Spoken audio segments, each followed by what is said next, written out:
Okay, hi there, guys. Let's cover Guided Notes 1.4. First thing you want to do is read section 1.4 or do it along with me because that's what this is being pulled from to make sure that you're comfortable with the examples. It also has all of your you try it's to do after each problem so that you can do that as well along with the answers. So let's go through this. And if you have any questions along the way, please ensure that you write down your questions. If I don't answer them in the video, then bring them to me and let's talk about them either in my office hours, before class, after class, whatever you want to do. Let's just make sure that you're comfortable with everything moving forward. So identifying the degree and leading coefficients of a polynomial. So when you look at a term, just a term in general, the term that has the largest exponent, which is considered a degree, will be the largest, would be the degree of the entire expression, okay? The leading coefficient is the coefficient, which is the number in front of the x with the largest exponent. That is the leading coefficient. The leading term is, again, the term with the highest degree or the highest exponent. So let's look at that for moving down here. Again, we talked about this in class. It starts off with the highest exponent and goes down until you get to the constant. All right. So for the following polynomials, identify the degree, the leading term, and the leading coefficient.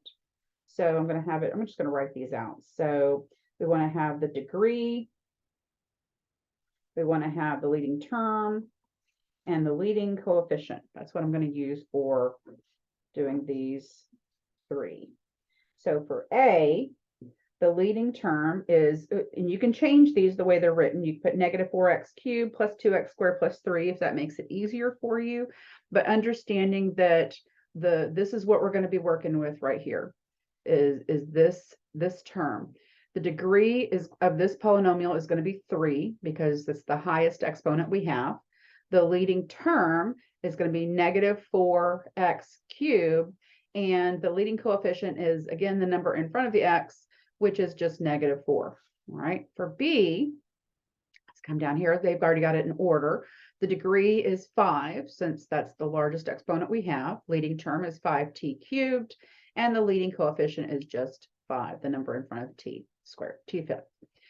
The last one, not in order. It should be negative p cubed plus 6p minus 2. The degree is going to be 3, since that's our largest exponent. Leading term is negative 1, since with a negative p cubed, if there's nothing there, it can't be 0, because then there wouldn't be a p cubed, because 0 times p cubed would just be 0. So always assume that if there's no number here, there has to be a 1. So our leading term is negative p cubed, and the leading coefficient is just negative 1. Right? Example 2, adding polynomials. So I talked about this in class, but I didn't do it. There's a couple ways to do it. You can just go through and combine like terms. If you have a harder time, you forget or you miss somebody, put them in order based on their exponents. So I start with the highest exponents always, 4x cubed plus 8x squared minus 5x plus 20. And yes, I'm doing it out of order, but that's just because I went with the highest exponent. And then when you come with the next one, I'm just going to come right below. So I've got 12x squared plus 9x minus 21. So then I can just come straight down, and I've got 4x cubed plus 20x squared plus 4x minus 1. And there's my answer. Okay. You could have just gone straight across. 4x cubed, 12 and 8 is 20. 9 and negative 5 is 4, and then negative 21 and 20 is negative 1. Whatever works best for you, do it. I will follow your lead. It doesn't matter to me. All I care about is that you understand it. All right. Subtracting polynomials. Here's where people tend to mess up, and I don't want that to happen to you. So you can put them in order again, totally cool. But one of the things you want to make sure and do is if you've got that negative in front of those parentheses, you've got to distribute that negative to every stinking term that's in there. Okay, so I'm going to start off with 7x to the 4th minus x squared. So I'm going to leave space for the x cubed minus x squared plus 6x plus 1. And then now I've got negative 5x cubed plus 2x squared minus 3x minus 2. So negative 5x cubed plus 2x squared minus 3x minus 2. And that gives me 7x to the fourth minus 5x cubed plus x squared plus 3x minus 1. Boom, there's my answer. The big thing on this, distribute that negative to every stinking one of those terms so that you don't get this wrong, okay? Next one, multiplying polynomials using the distributive property. And the distributive property just means we're going to take the first term in the binomial and multiply it by everything in the trinomial. Then we're going to come back and take the second term and multiply it by each one. And I'll show you what that looks like. I'm just going to take the 2x and just write out what I'm going to be doing. And then plus 1, which is from the binomial. All right, so I get 6x cubed minus 2x squared plus 8x. And then this one's times 1, so it's just all exactly as it is. Combining like terms, we've got 6x cubed. Where's our squares? We've got this one and this one. So plus x squared. And then for x, we've got 8x and negative x, so plus 7x, and then plus 4. There we go. All right, hold on, let me tell my daughter to turn her stuff down. Maybe. Gosh darn it. I'm recording. What? Sorry about that, y'all. I was having a hard time getting my buttons to work over here. All right, so that covers example 4. Let's move to FOIL of binomials. So one of the things I told you in class is, and I don't know who of you in here do this or have learned this way, but many times they teach multiplying of binomials by using a box system. I don't. I find that if it works for you, great. I'm not going to ask you to change, but one of the things I'm going to tell you is I find that the biggest issues if people struggling with doing the multiplication of two binomials is the ones who typically mess up are the ones who use the box method. Just saying, put it out there. If it works for you, freaking awesome. Stay with it. But let me show you how the FOIL method works. And that just means this is literally how it works, but it's first, outer, inner, last. And one of the things you'll hear me say throughout class a few times is OI, and that's referring to the O and the I from the FOIL. So given two binomials, which just means having a two term, 2x minus 18 times 3x plus 3. So we've got first, outer, inner, and last. First is just the first two terms multiplied together. So 2x times 3x is 6x squared.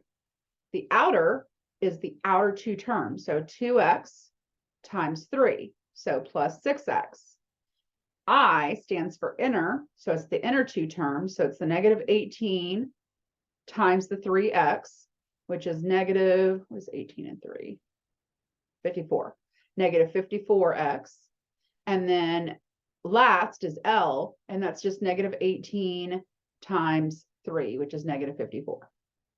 Combine like terms and you're done. So 6x squared minus, let's see, 54 minus 6 is 48. 11, 12, 13, yeah, negative 48 x, and then minus 54 is our answer. All right. And then we've got perfect trinomials. So they're taking perfect square trinomials. So x plus a squared is just x plus a times x plus a. All right.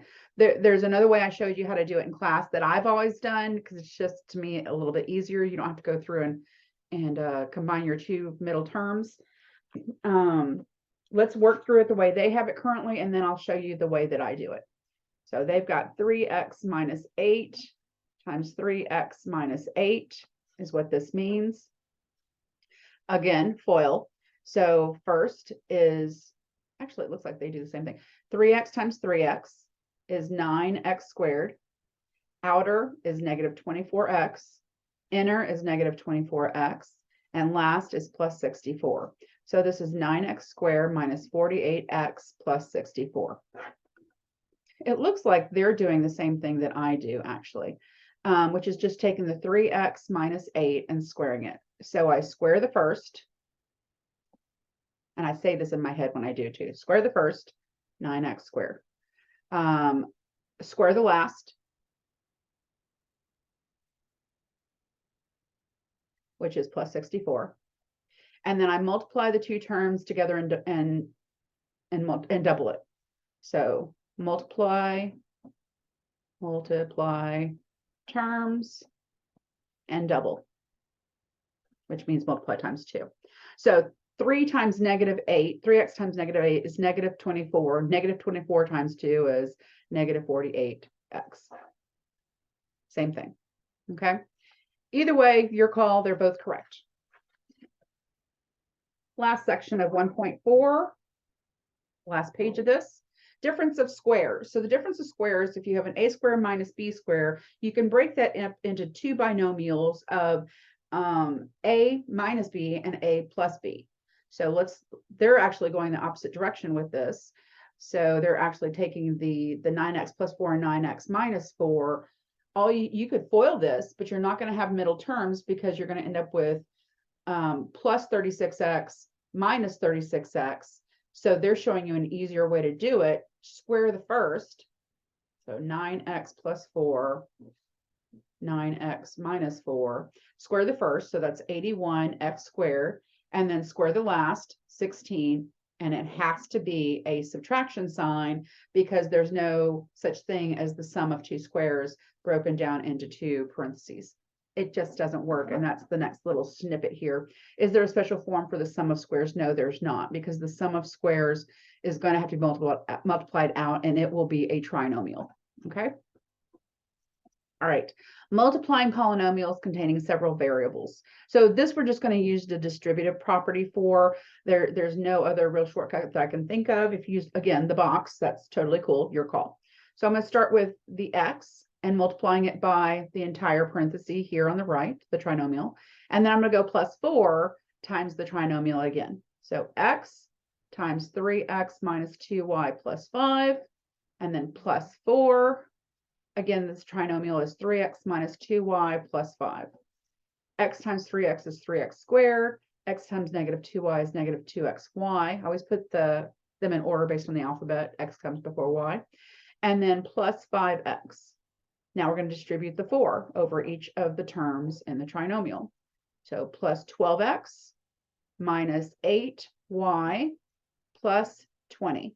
Combine like terms. We only have one 3x squared. We don't have any xy's, so negative 2xy. We've got two x's here, so plus 17x minus 8y plus 20, and there is the answer. All right, that is it for 1.4. I'm going to get this out there to y'all and then work on 1.5. Let me know if you have any questions. Please make sure that you ask me anything you're struggling with.